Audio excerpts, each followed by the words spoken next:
सभी का यीशु मसीह के वचनों में स्वागत है। जितने भी जने यीशु मसीह के वचनों में पधारे हुए हैं उन सभी का मैं तहे दिल से धन्यवाद करता हूं कि परमेश्वर उनकी मनोकामनाओं को पूर्ण करे और उन्हें आशीष दे।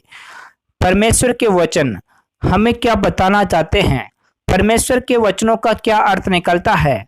परमेश्वर हमें क्या कहना चाहते हैं? परमेश्वर हमें क्या बताना चाहते हैं? और परमेश्वर हमें कहाँ पहुंचाना चाहते हैं? और परमेश्वर हमें किस लायक बनाना चाहते हैं?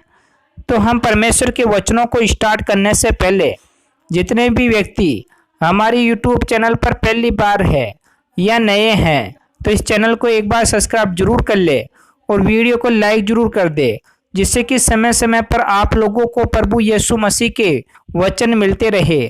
चलो हम वचनों को स्टार्ट करते हैं। परमेश्वर का वचन है, मैं तेरे कलेश और दरिद्रता को जानता हूँ, परंतु तू धनी है। और जो लोग अपने आप को यहूदी कहते हैं और है नहीं पर शैतान की सभा है, उनकी निंदा को भी जानता हूँ। तो इस वचन का अर्थ है कि परमेश्वर हमें ये कहना चाहता है कि आपके जीवन में जो क्लेश है, दुख है, चिंताएं हैं, टेंशन है, मुसीबतें हैं, जो आप हर समय कई प्रकार की परेशानियों का सामना करते हैं, आपको कई प्रकार के शत्रु सताते हैं, जादू टोना हो चुका है, आप कई प्रकार की मुसीबतों में जकड़े हुए हैं, उन सब को परमेश्वर जानता है। और परमेश्वर ये भी जानता है कि हम गरीब क्यों है, हम दरिद्र क्यों है, हमारे जीवन में कई प्रकार की मुसीबतें क्यों है, हमें खाने के लिए रोटी नहीं है, पहनने के लिए कपड़ा नहीं है, रहने के लिए मकान नहीं है, हम इन प्रकार की मुसीबतों से क्यों गुजर रहे हैं। परमेश्वर सब कुछ जानता है, लेकिन फिर भी परमेश्वर कहता है कि आप धनी हो। तो धनी का मतलब होता है कि परमेश्वर हमारे साथ है, हमारा मन शुद्ध है, परमेश्वर हमारी सहायता मदद करता है, परमेश्वर हमारी पुकार सुनता है, परमेश्वर हमारा सहयोग करता है, परमेश्वर हमेशा हमारे साथ रहता है। तो इस कारण परमेश्वर कहता है कि जिसके पास परमेश्वर हो वह कभी गरीब नहीं हो सकता, वह हमेशा धनवान होता है। तो इस कारण परमेश्वर हमें समझाना चाहता है।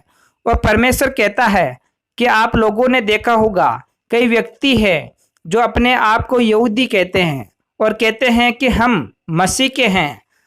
मसीह जो हमारे अंदर है, हम परमेश्वर के बताए हुए रास्तों पे चलते हैं, हम नेकी का गाते हैं, हम परमेश्वर की प्रार्थनाएं करते हैं, परमेश्वर का गुणगान करते हैं, लेकिन वह परमेश्वर के भक्त नहीं है, क्योंकि वह मन के अंदर कई प्रकार के द्वेष रखते हैं, गलत भावनाएं रखते हैं, झूठी प्रार्थनाएं करते हैं, परमेश्वर की आज्ञाओं को नहीं मानते हैं, परमेश्वर के वचनों पे नहीं चलते हैं, दिखावट करते हैं, ढोंग रचते हैं, कई प्रकार की सभाएं करते हैं, परमेश्वर के वचनों का गलत अर्थ बताते हैं, वचनों को अलग ही प्रकार से बोलते हैं।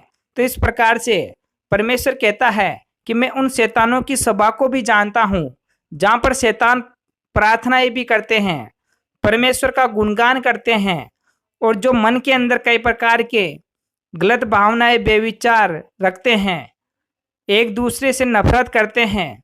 तो इस प्रकार से परमेश्वर उनकी बातों को भी जानता है और परमेश्वर उनकी निंदा को भी जानता है। कि आप लोगों ने कई जगह देखा होगा, कई जगह चर्च है, वहाँ पर कई प्रकार के पास्टर लोग रहते हैं जो एक दूसरे की प्रार्थनाएं उनकी शक्ल देखकर करते हैं। वह देखते हैं कि यह व्यक्ति कितना रुपए देता है तो उसकी ही प्रार्थनाएं करते हैं। अगर वह व्यक्ति रुपए नहीं देता है तो उसकी प्रार्थना नहीं करते हैं। एक दूसरे से नफरत रखते हैं, एक दूसरे से गलत ढंग से पेश आते हैं। तो इस प्रकार से आप लोगों को नहीं करना है। परमेश्वर कहता है कि सभी व्यक्तियों से अपने समान प्रेम रखो, एक दूसरे पर विश्वास रखो, किसी की भावनाओं को ठेस मत पहुंचाओ। तो इसलिए परमेश्वर हमें कहना चाहता है, लेकिन हम सब व्यक्ति शैतान हो चुके हैं, हम एक दूसरे से प्रेम नहीं रखते हैं, हम एक दूसरे से अच्छी तरह से बातचीत नहीं करते हैं, एक दूसरे को अशब्दों के द्वारा प्रयोग करते हैं, हम गलत बोलते हैं, मुंह से गाली गलौज के द्वारा बातचीत करते हैं। तो इसलिए परमेश्वर कहता है कि जो भी आप मुख से कोई भी भाषा बोलो, सभी भाषाओं का अर्थ निकलता है। चाहे आप किसी भी भाषा का प्रयोग करके उन शब्दों का आप उपयोग करते हो। इसलिए परमेश्वर हमें समझाना चाहता है कि जो परमेश्वर की निंदाएं करता है और जो परमेश्वर की आज्ञाओं पर नहीं चलता है, मैं सब कुछ जानता हूँ। इस वचन के द्वारा परमेश्वर हमें यह बताना चाहता है। नेक्स्ट वचन है, जो दुख तुमको झेलने होंगे उनसे मत डर, क्योंकि देखो शैतान तुम में से कितनों को जेल खाने में डालने पर है, ताकि तुम परखे जाओ और तुम्हें 10 दिन तक कलेश उठाना होगा। प्राण देने तक विश्वास रहे तो मैं तुम्हें जीवन का मुकुट दूंगा। इस वचन के द्वारा परमेश्वर हमें यह समझाना चाहता है कि आपकी शैतान कितनी भी परीक्षा ले, चाहे आपको कई प्रकार की बीमारियां, दुख, तकलीफ, कई प्रकार की मुसीबतों में डाले, चाहे आपको किसी भी प्रकार से नुकसान पहुंचाए, लेकिन आपको डरना नहीं है, आपको घबराना नहीं है, क्योंकि परमेश्वर हमारे साथ है। जब तक हम परमेश्वर पर विश्वास रखते रहेंगे और हम डरेंगे नहीं, तब तक परमेश्वर हमारे साथ है, तब तक शैतान अपनी योजनाओं में सफल नहीं हो सकता। इसलिए हमें डटकर उस शैतान का मुकाबला करना है और हमें हमारे जीवन में कितना भी मुसीबत आए, चाहे कितने भी बीमारियां आए, कितने भी रोग, चाहे दोष, चाहे कितनी भी मुसीबतें हमारे जीवन में आए, हमें डटकर सामना करना है और परमेश्वर पर विश्वास रखना है।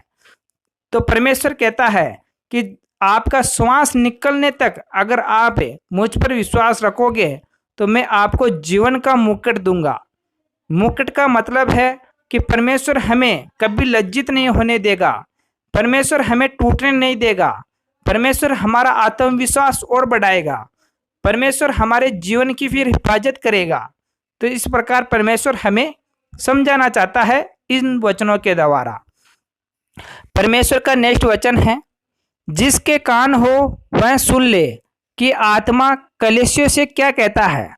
जो जे पाए मैं उसे जीवन के पेट में से जो परमेश्वर के स्वर्गलोक में है फल खाने को दूंगा।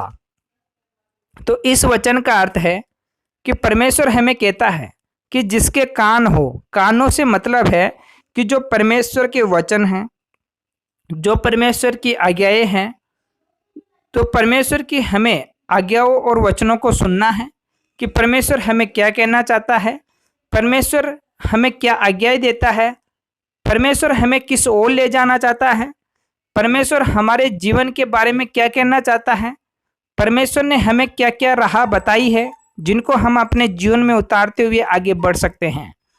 तो परमेश्वर इसलिए कहता है कि जो व्यक्ति परमेश्वर की आज्ञाओं पर चलेगा, जो परमेश्वर को मानेगा, जो पराये देवताओं पर विश्वास नहीं करेगा, चुपड़ी हुई बातों पर विश्वास नहीं करेगा, अंधविश्वास की बातों में नहीं आएगा, जो लोभ लालच का कार्य नहीं करेगा, किसी की भावनाओं को ठेस नहीं पहुंचाएगा, किसी भी व्यक्ति से अशब्दों के द्वारा या मन में कटुता रखता हुआ किसी से बातचीत नहीं करेगा और अपने समान दूसरों से प्रेम रखेगा, तो परमेश्वर कहता है कि मैं उस व्यक्ति को स्वर्ग लोक से वह खाने के लिए फल दूंगा। फल का मतलब है उस परमेश्वर की आत्मा हमारे शरीर में निवास करेगी और परमेश्वर हमारे शरीर में विराजमान रहेगा। परमेश्वर खुद कहता है कि आपका शरीर एक मंदिर है जिसमें मैं निवास करता हूँ। तो हमारे शरीर में आत्मा है और हम आत्मा से ही जीवित है। तो इस प्रकार से हम आत्मा के द्वारा ही चलते फिरते हैं और आत्मा ही परमेश्वर है। तो इस कारण परमेश्वर का वचन हमें ये समझाना चाहता है।